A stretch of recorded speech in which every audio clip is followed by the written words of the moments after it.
সাতক্ষীরা সীমান্তবর্তী এলাকায় জ্বালানি তেল পাচার ও অপব্যবহার রোধে নজরদারি জোরদার করেছে বর্ডার গার্ড বাংলাদেশ বিজিবি।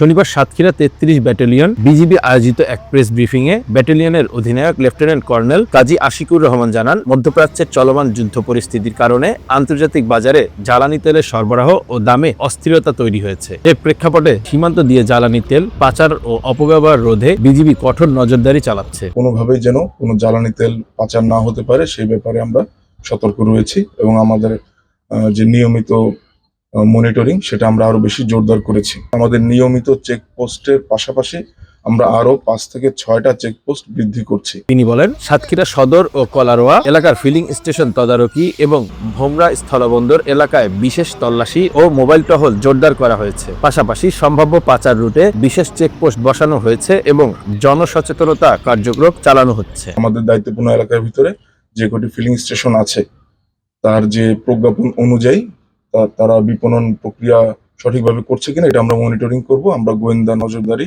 ইতিমধ্যে বৃদ্ধি করেছি। Bangla affairs news desk.